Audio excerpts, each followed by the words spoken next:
Hello everyone, my name is Stormy Iris. I know. A video. That's genuinely crazy. I know. Especially with my face. That's even crazier. But what's even crazier is that what we're going to be talking about today. And that is Faded. I originally wanted to do a video, actually I recorded a video, which I wanted to just kind of originally talk about Tears Fade and Tears Gone, because this year was Tears Fade's 5th anniversary, and this was Tears Gone's 4th anniversary. Actually, just a few days ago. But it ultimately became just a video talking about Faded in general, because I really just wanted to sit down and talk like behind the scenes and stuff, and really get to just talk about it, right? So that's what today's video is going to be. And obviously I will talk about the future of Faded. As of course, it's an anniversary thing, I do want to talk about it, because I am working on stuff. And I will, at the very end of the video, kind of just like talk about what's going on with the channel, so I guess if you want to skip that, go ahead, I fucking guess. Miss out on all the cool shit, alright? But other than that, yeah, we're just going to start up with just kind of where we started.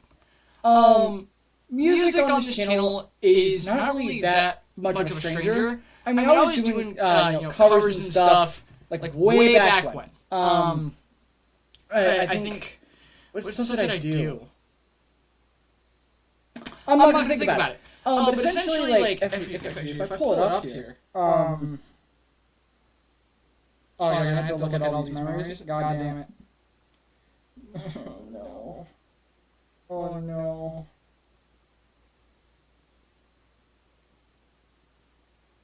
Oh, there you go. I was like, wait, where's this page? What the fuck? No. Yeah, if we go all the way back to the very beginning, I'm pretty sure. It was actually Broken Home was the, I think outside of just basic covers and stuff, was the first ever song I ever released on my YouTube channel. That was original.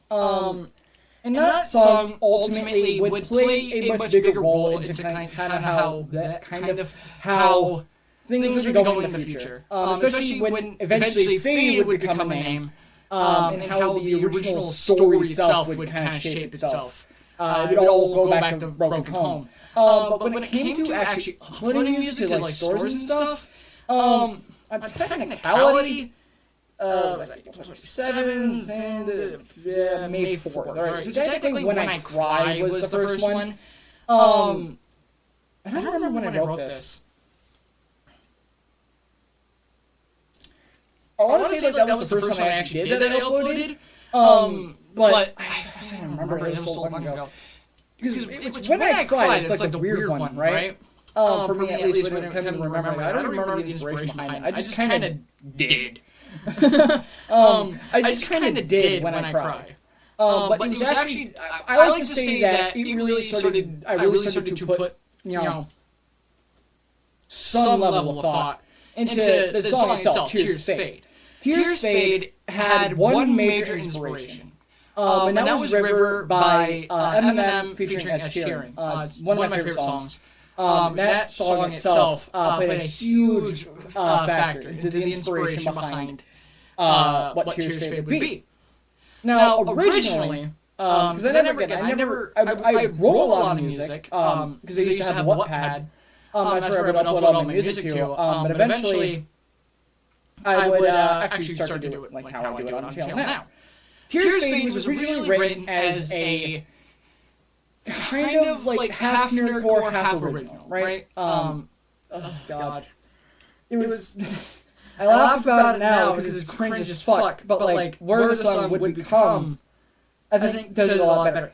It was half Doki Doki Literature Club and half original.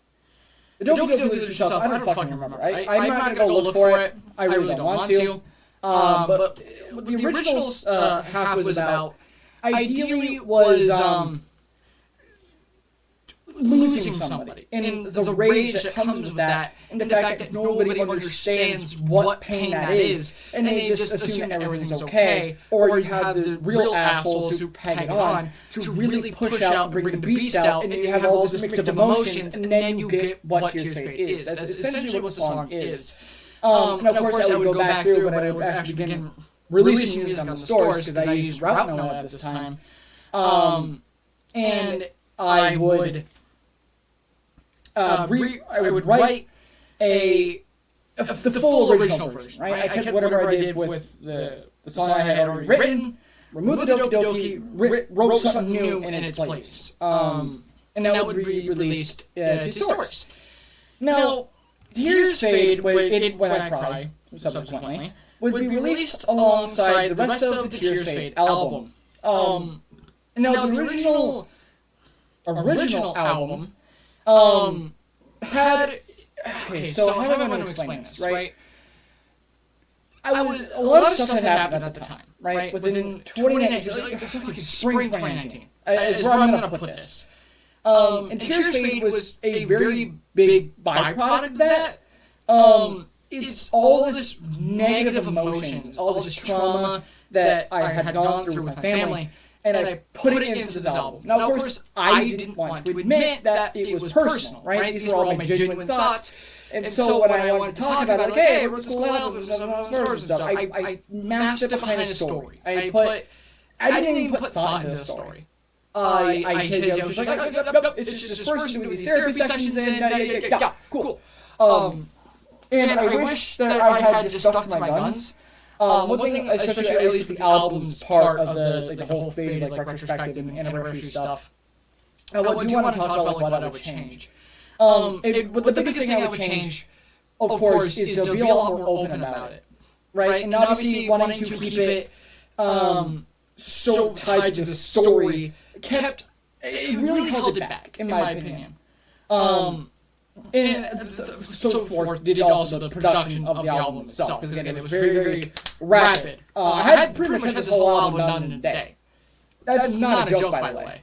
And so, of course, I uploaded it into stores pretty much the same fucking day. And I wish I had gone back. If I could go back, I could definitely change one big thing, alongside of actually being more open about what the purpose of the album was just spend more time with the tracks. Because what I used to do was write the track, find a beat that matched it, and I put those very loosely, so I wouldn't actually start doing that, more so until Tears Gone. But I would do that with Tears Fade, was just write a song, find the beat, put it together, hope it went well, and then get it all done in a day, push it out. And when you go back and listen to some of that, right? Obviously, it sounds bad. It's so fucking terrible. Because I did it actually very recently, because I wanted to go back and listen to it. And you could tell that I spent no time with it. And I hate that. And I hated that because when I would go back through with Tears Fade Anniversary, just to talk about that too, the album, that would find its really subgenre music, the one that we do now, I obviously took a lot more time with it. I actually sat down with it, re-recorded until I was happy with what I got. And while my standards were still pretty shit back then, it obviously had a lot more put into it. Now, of course, I wouldn't say that's the definitive version of the album, but, like, as of, like, before Glide into Mentality, I would say, like, yeah, obviously. Now, I tried to do a Tears Fade Deluxe Edition, which changed nothing. Like, it fucking did nothing. And it suffered from the same problem that I did with the original album. Because it was supposed to be a birthday release, changed nothing with the fucking album. I just wanted to redo it because I was like, well, I wasn't happy because I didn't spend any time with it. And then, wow, fucking crazy, I did it again, didn't spend any time with it. I was also in college, so it's fucking all these things. I was so glad I actually fucking did the anniversary edition and actually took my time with it, right? But yeah, no, it was... I wish I went back and actually took more time with the writing and made sure I actually matched the beat, because half the beats don't vibe with the actual songwriting itself, and it was painful, you could tell. But all in all, like, Tears Fade had to be the start. And while back then it wasn't like this super complex thing, nowadays, obviously, with the whole Faded story, it plays a much bigger part in that. And I'm glad I can actually tie it to something actual to do with a story now, rather than just have it be there and say that there is a story. But the second album, because now I can go to music, discography, Tears Gone, which was I put under Fade album. Oh, this was weird because this got delayed because I switched to Route Note at this point. I'm pretty sure. When did I switch to Route Note? It was 2019. Was it? No, it was early 2020, right? Because I tried to upload Heart of Hell. No, because it was Tears Fade Anniversary that I tried to upload. Route Note was being fucking stupid about it. And so, it was Tears Fade Anniversary, and I think Cold Crushing 96 was the first track that I uploaded through DistroKid. Holy shit! and then obviously, Tears Gone would be the next one that I would do. Holy shit, I have a lot of fucking music. I feel like I just don't, but I do. Holy, that's crazy. Now, Tears Gone had a lot more thought put into it. Because this was like... Tears Gone is like... It's obviously the middle child. No, like me. It was the middle child between Tears Fade and Mentality. And in a way, it's also the transition album. Because I was transitioning from my old apartment, duplex, what the fuck ever you want to call it, to where I am now. And, well, actually, I'll be for the next, week or so, because I'm moving again. Woo! Because it was, that was from, a location transition, from there to here, because I did half the album there, half the album here. It was just, how I would actually produce these albums. I took a lot more time with it. When I would write a song, I would find a proper beat to match with it, and I would rewrite certain parts to make sure it matched the beat. I put more thought into the story. It was cohesive. There was a central theme. Transition album. But I will, although I don't talk about it as much as something like Mentality. Mentality will always be the I know it's the youngest child syndrome, or the stereotype or whatever. But Tears Gone really was a huge stepping stone, at least in terms of how these albums are produced, because it really had a lot more thought put into it. Tears Gone, if you haven't heard it, or if I haven't talked about it, Tears Gone is the idea of the cycle of mental health. And it's this constant cycle, right? Because you start at depression. Depression will come, and then you'll get to a point. You start sinking lower. It's to go down and then back up again. You start with depression, and then you go into Tears Gone, the album title song. And then you have Colder Nights, Insomnia, Insanity, Garner, Suicide, and you have Acceptance. This was it's a darker album. I will say that much. It's a lot darker of an album. Obviously, because you have a song called Suicide in it. Pray to God, I'm not even demonetized. I'm not even monetized. I didn't even get demonetized. What the fuck? But obviously it had its central, you start here, you end here. Obviously you start with Depression, and then you go to Tears Gone, and then you go to Colder Nights. Although Colder Nights really felt more of a sequel to Bad Nights. But it obviously played a lot more into the idea of what the album would be. But they didn't really get into the real meat with Insomnia, Insanity, Garner, Suicide, and then Acceptance.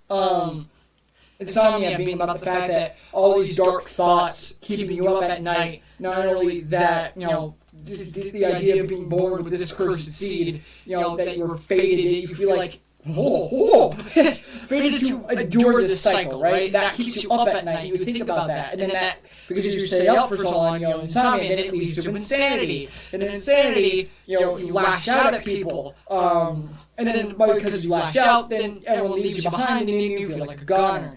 Goner is about that feeling of, being alone and never knowing any good feeling, right? That's kind of what the song is about. And then you have Suicide. Suicide is not what it implies. Suicide is about the fight with it, the thoughts. And obviously, by the end of the song, you turn away from it. You start that instead of decline, you go on that incline. You're going back up again. And that leads into acceptance. But suicide is this fight against those thoughts. And then ultimately, you start where you want to versus at the end, where you want to start versus at the end where you don't. And then you go into acceptance. And then the cycle repeats itself. back with Depression. And this album was, it really, I wish if I had one thing I could go back to do. I wish, because, like, one big problem with the album is that you could tell, that it was a completely different space when I recorded some of these, right? Because you had Depression, Tears Gone, I think the first bit of Colder Nights, like the first half of Colder Nights, it was like super reverby, it was really echoey, you could just tell. And then you get to the last bit of Colder Nights and then onwards, then it's a lot more like condensed, like the sound quality is so much more different. And I wish I had gone back and I actually just redid Depression and Tears Gone. In the first part of Colder Nights, obviously I would later down the line with Gratitude Mentality, but I just wish I did that back then. If I had another big change I would make is actually sit down with some of the stuff and re-record until I finally got something I was happy with, instead of just like doing, that sounds good. There you go, right? A bit more time was put into it, but it still suffered from that problem that I think Tears Fade really suffered from. And it was the fact that I would record something and be like, well, that's good. Send it off, right? But yeah, no. Tears Gone, I think, would really, really start this idea that there is some form of story here, because obviously you have this individual coming into this cycle feeling that it's predestined, it was predetermined that they would. And this idea of a bloodline, stuff like that. Obviously, that would come into play like much later, but it's the foundation of something. Maybe I'll write something along those lines maybe a year from now. And then we get into Mentality. Mentality was, actually I started Mentality very soon after Tears Gone. Now, at the time I imagined Tears Gone was like, okay, I won't work on another album for a long while, so I could sit down, focus on some nerdcore stuff, because I had some ideas I was cooking at the time, and then just go from there. And then I started writing Mentality. Mentality actually started as Faded Corrupted Order. And the idea of the album was to kind of be from the perspective of somebody viewing a world that's pretty much just gone to shit. And it's nothing but corruption all over the place. I did, at one point, have... I don't know if I have it. It's not on my new computer. I think it's on my... I think it's sold the one that it would have been on. I did actually have a complete song that was supposed to be a part of that album that I ended up scrapping because I ultimately changed the album from Corrupted Order to actually Broken World. Broken World was sort of the form of the same idea, but from just a lot more of a depressing standpoint. The entire world is gray. Now, some of the songs did remain on the Broken World sort of track list. I can't remember which ones, but some did. Like, there was actually a decent amount that did. But this album, to actually talk about the production of it, at least from, like, actual production-wise, again, I had all the songs that remained that would be from, like, Broken World to Mentality. But I would actively, what I did was I wrote the track list first. Now, not everything would stick. There was, like, a couple things that I changed. But I would have the idea for a song, find a beat that I felt matched it, and write the beat to the song, or write the song to the beat. Wow! That's crazy. Because actually the first song that I did that was Turn the Page, which was a birthday song. YouTube birthday song. But I ultimately really incorporated that into Mentality, and it really shows. Now, for most of Mentality, obviously I've explained what Mentality is as an album. It's sort of like your perspective on things in the world through your own head, right? That's how, like, you would process something. Because obviously you have something like, oh, in my head, it's about these dark thoughts that keep trying to pierce, and control your heart, and, it's like, it's all in my head. These are just voices. That's not what my heart thinks. That's what my brain thinks. That's sort of the idea, combating the dark thoughts. Lockdown is very obvious. Lockdown, this was 1 year into the the global lockdown, this was one of those songs I can guarantee you, I 100% guarantee, was on the original Corrupted Order. That made its way to this one because obviously lockdown, right? But I remember the premise of the song was very different. Very, very different. But lockdown was, as the name implies, how being locked down and trapped inside brings out these negative mental emotions, and yeah, that's how that goes. Alright, sorry about the pause right there. I thought my camera was blurry, but it's not. I don't know. But yeah, no, Lockdown essentially was just about that. Lost Forever, ooh, that was not actually a part of the original track list. I actually added that later because, we had a family friend, during the production of the album, genuinely, he took his life, and it really affected me.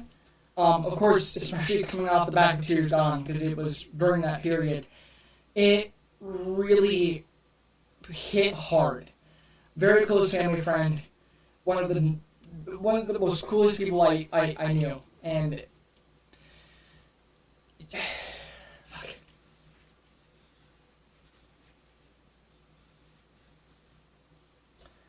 So Lost Forever was a dedication song to that. Much in the same way, trying to think of the one Eminem song. That's the same way. If I go to, alright, never mind. Recovery. Is it Recovery? Yeah, it was Recovery. It was, You're Never Over. That was the inspiration for that one, at least in terms of like what I wanted the song to be about. And that was what that one was. Sorry, that it's not easy to talk about that, but okay. But that's essentially kind of what Mentality came down to. Now, if I did have one thing I wanted to change with Mentality,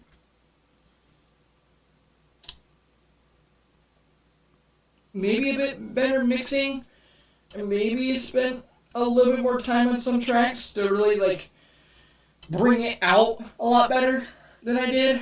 But for the most part, everything in this album, I took everything I learned from Tears Gone and Tears Fade, and I really drove it home for this one. And hell, some of Tears Gone stuff would actually get, redone for this new album. Which would be Why Do You Call was its own separate thing. But Colder Nights, Insanity, and Goner would ultimately get remasters for Mentality. Where would Mentality sort of, where do these albums fit in the timeline, right? If we're going to fully transition into the story. I would say, at least in terms of how they're portrayed, obviously these, I believe I have explained this. The three albums are mostly from Tyler Valentine's perspective. There are some tracks here that are not exactly from his perspective, but no. No.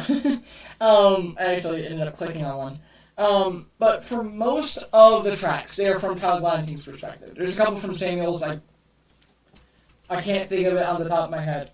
But where do they fall in the timeline? I know I have written somewhere the entire Faded timeline. And this is where I'm building the story off of, because Valentine...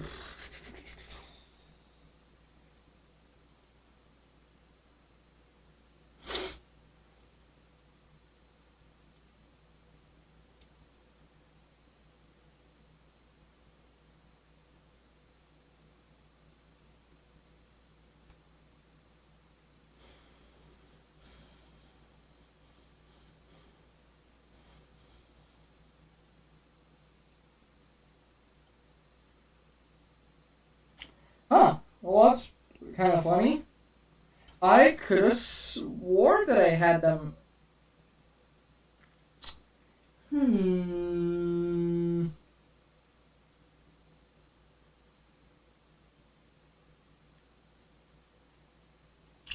Oh, wow, that's actually really interesting. I could have sworn that I had them. I had New Dawn, the single that was New Dawn, on the timeline. I would say, like, the albums would take place between, or during Tyler Gladine's college years. That's where I would say the albums would actually take place. Not that the albums are actually canon within the actual story, but kind of like how they're incorporated into the story, I'd say would take place during the college years. But speaking of the story, let's talk about it. On the thumbnail, you got to see the new redesigns for Tyler and Samuel Gladantine, speaking of them both. Tyler Gladantine obviously had the most change from the original version. I just didn't like the red coat thing. Obviously, it was just Dr. Robotnik's red coat from Sonic 2. So I wanted to go something a bit more, because the way that Samuel and Tyler Gladantine are, they are two sides of the same coin. And they're definitely different perspectives on how my personal life has gone. You have Samuel Gladantine, who is, through everything that he's gone through, all the trials and tribulations, he has come out stronger. He uses that to not only put back into the world and make it a much better place, but also for personal growth. And that's kind of like what I would say Samuel Gladantine represents. But on the other side of the coin is Tyler Gladantine. Now, I wouldn't say Tyler Gladantine is a real villain. Tyler Gladantine is obviously on the same page as Samuel. He wants to change the world. Like, he obviously wants to rid of all the bad stuff in the world, but it's about how they go about that change is what makes them different. Without really spoiling much of the story, obviously Samuel wants to do more for the communities, for the world, and just doing a lot more to make it a better place. You know, fundraising, actually putting the donations, stuff like that, right? All the normal stuff you would see in this world, to make it a better place. But Tyler Gladantine takes it a bit further, and it's not good, obviously, to kind of like not say how it happens, but the ideal goal is to strip away all technically emotions, so that no one can ever get angry at somebody. No one can ever get, with that anger, take it out on somebody. And that's sort of Tyler's plan. That's to kind of keep it very brief and very vague. So that's what separates the two of them. Again, I wouldn't say Tyler is a villain. Obviously, he is the antagonist of the story, but not in the true sense of what a real antagonist would be. Tyler is very misguided. He grew up in this world facing almost... Obviously, it's different trials and tribulations, but the way that he, grows from that is different, because he uses that to not only... because he grows up to be able to face those trials, but he clings on to the past and uses the past as fuel for what he does for the future. That's kind of how Tyler Gladantine is. Very, very different. Well, Samuel uses the past to learn from it and be better than it. Tyler uses the past as fuel to do whatever he's going to do with the future. Both very different, but two sides of the same coin, essentially. The whole Fated story itself is just kind of how, one event can create this spiral of events that lead after it. And the designs I wanted to go for Samuel and Tyler, I wanted to reflect that. Because Tyler is now wearing this really cool black coat. It's actually based on one that I have. If you watch the Defenders Ragnarok teaser, it's that coat. It's based off that coat. Obviously he's got jeans and whatever. He has facial hair. I'm not there yet, but he has facial hair. Obviously the long hair. But that's just. I really wanted to redesign Tyler. I wanted to do it for a long time. I had some redesign ideas, but I was finally able to do something digitally that I liked. I suck at digital art. You can make fun of me in the comments.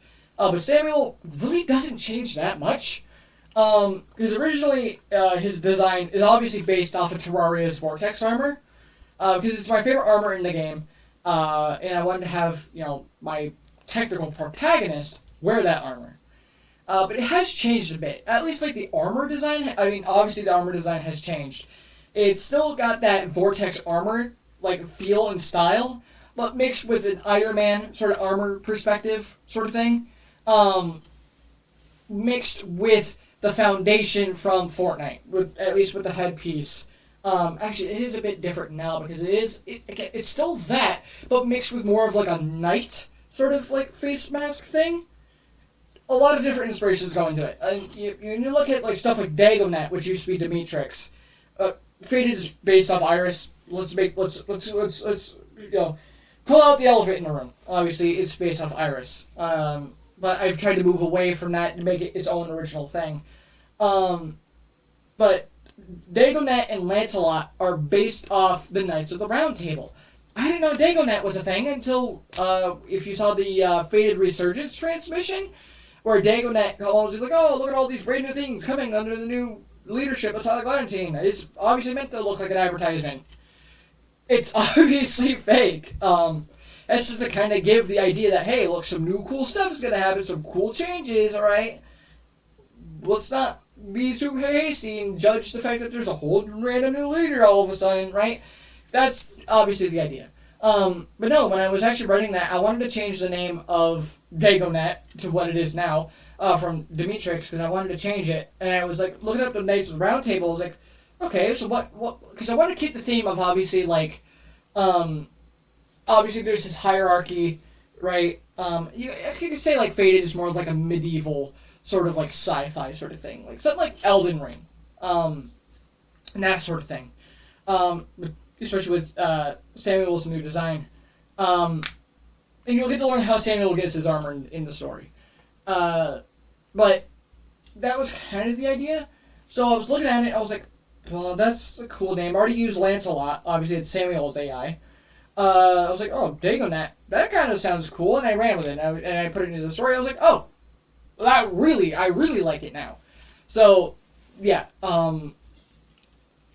that kind of, like, a lot of things have been changing, to really match the vision that I would want to have it be its own separate story. But that's all I really want to say about the story right now, because, I'm still writing it.